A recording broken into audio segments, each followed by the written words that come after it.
federal and state powers and protection of personal liberty. The Federalist Papers, specifically Federalist Papers number 10, well, actually something interesting about the Federalist Papers is kind of the Satoshi analogy. So it was written by our founding fathers, James Madison, Alexander Hamilton, and John Jay, but under a pseudonym. They wrote these papers under a pseudonym, which also, like, we're right around the corner from, another interesting event, November 5th, is less than a week away, which is, the gunpowder plot, which was, Guy Fawkes and the attempt to blow up Parliament and kill the king and all this sort of stuff, King James in this particular case, which is where our, sort of Satoshi mask, anonymous mask, the Guy Fawkes mask, comes from.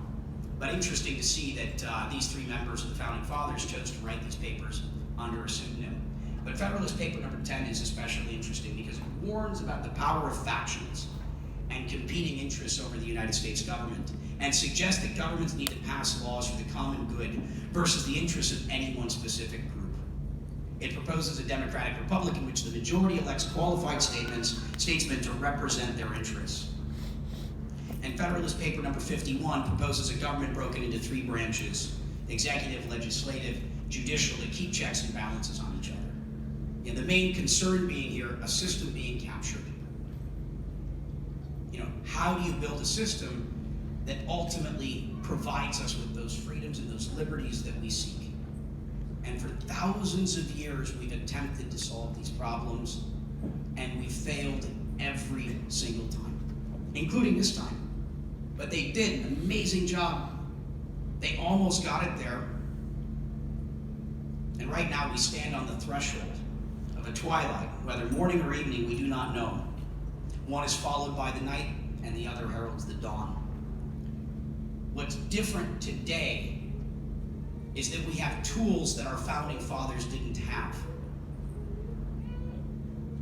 We have tools and the benefit of hindsight to do things differently, to do things even better than they've ever been done before, to potentially get it right, to potentially build a system that doesn't get captured and doesn't become corrupted. A system that's built on transparency, but hopefully with a sufficient amount of privacy, fairness, immutability, the things that philosophically make the blockchain what it is, the thing that philosophically motivates many of us in the industry. We have the potential to be the new founding mothers and fathers. We have the potential to be the parents of the new constitutions, the new systems of governance. And instead of it being part of members of the social elite, this is an open invitation. This is an invitation to everyone that chooses to get involved. This is an open source system. It's open to all of you and everyone not in the room. And the opportunity is to build a better world. An opportunity to build the world in which we all want to live. And to do it better than it's ever been done before. The why. Why are we here? I like to touch on this, which is kind of the spiritual side of it all. The balance of the yin and the yang, the two sides of dualism. The earth we live on is the yin, and the sun that brings us warmth is the yang. Man, woman, but ultimately, kind of aligning incentives. And I guess where I'm going here is, from a governance perspective, from a technology perspective, and from a sort of spirituality perspective, I view all of these things as kind of interwoven.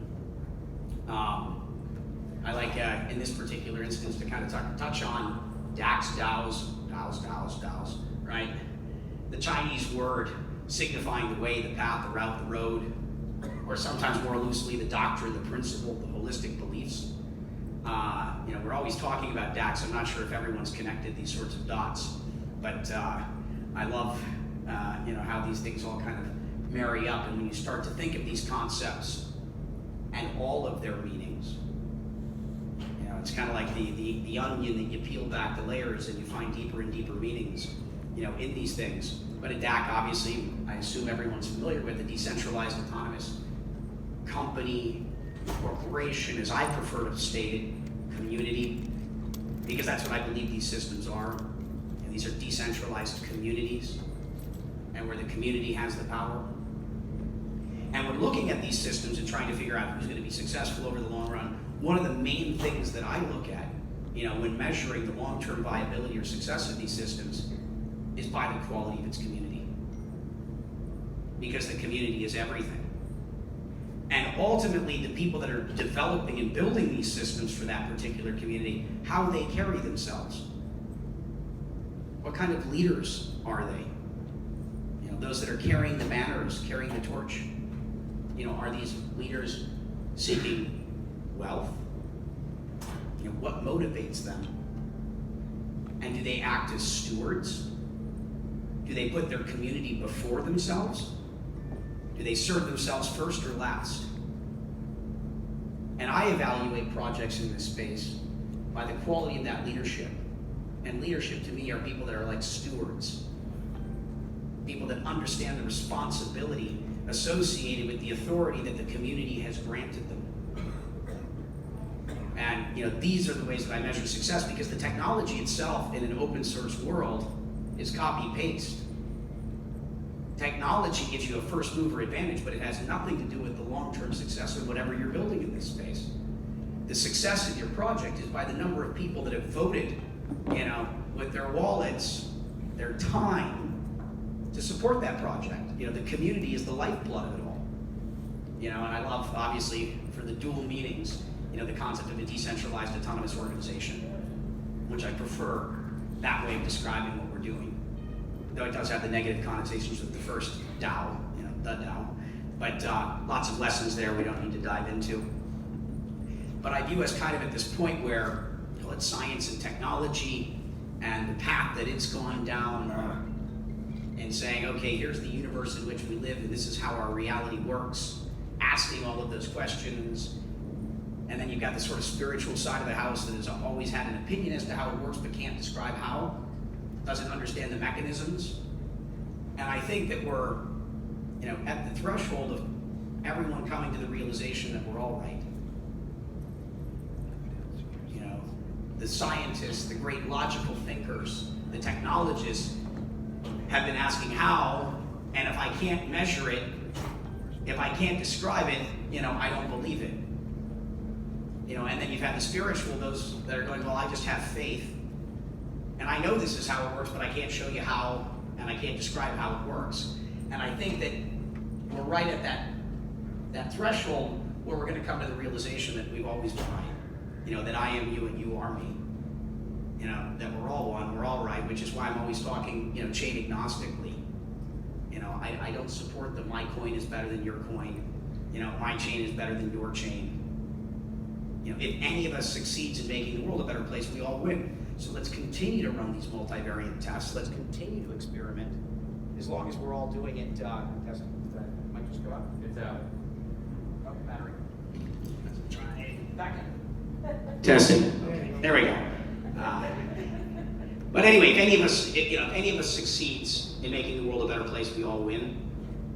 I do look at the intentions, of the people and their projects. I do look at the community and how that community is treated, and that's how I make decisions. But other than that, please innovate, keep experimenting, because none of us has the answer. So keep an open mind. We're building open source systems, and ideally also keep an open heart. Anyone know what this symbol, this is? So this is Apollo or Helios, or one of the many names of the sun god. And so on the far right is the Roman goddess known as Aurora, which is the same name as my 7-month-old baby that's here in the room, a little unicorn over there. And but in Roman theology, Aurora is the goddess of the dawn.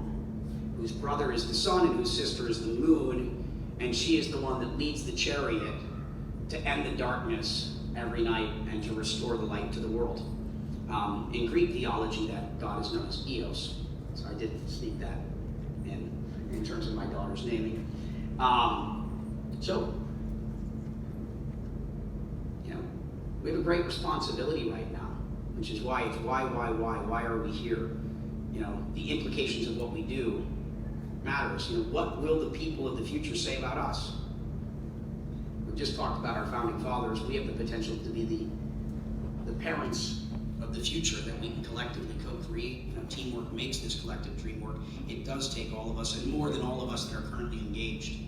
And it requires all of us being our absolute best selves, our highest selves. And so as more of us are unplugging from the matrix every day, awakening to the fact that we are the main characters in the movies that is our lives. As we become aware of this fact, we go from being prisoners of our own perspectives to the understanding that the future is what we make it.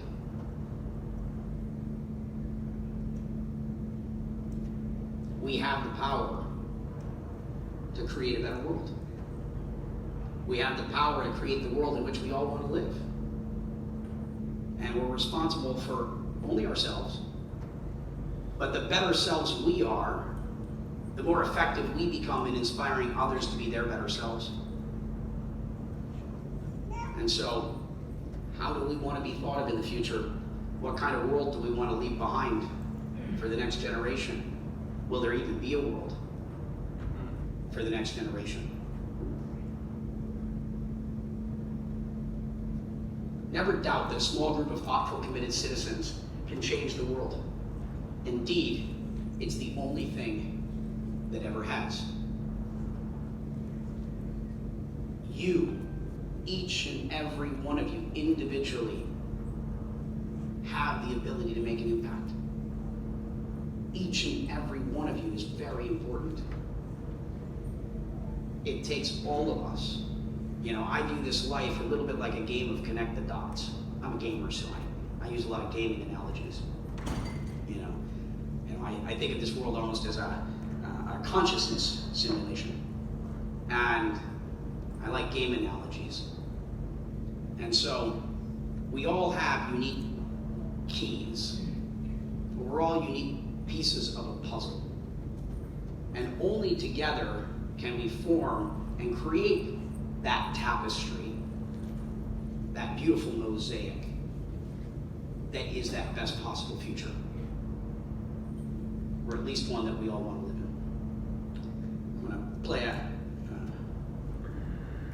quick little beginning part of a powerful video. And I think summarizes a little bit of everything I just said.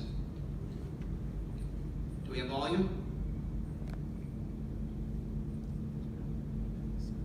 Do we have volume on the video? Greetings. We are from the future. Everything is going to be all right. The future is a beautiful place, but you'll need some training in order to inhabit it. In the future, technology evolves faster than any human mind can think. When the singularity occurred, we became like gods, able to create entire worlds in the blink of an eye. Every thought had drastic immediate impact. All of our dreams became a reality. But so did our nightmares. The future became a battle of ideas. We had to learn to direct our minds to prevent dark psychological forces from destroying all of us. Now, with every new world we create, we summon the sacred imperative for life. Let there be light. Let there be light. Let there be light. Let there be light. Let there be light. Let there be light. Let there be light. Let there be light. Just the beginning of that. Back to the why. Where we spend our time, the projects we invest in have great potential implications for our future. Please take the time to understand what you're doing and why, and choose wisely. And always let me know how I can be of help. Thank you very much.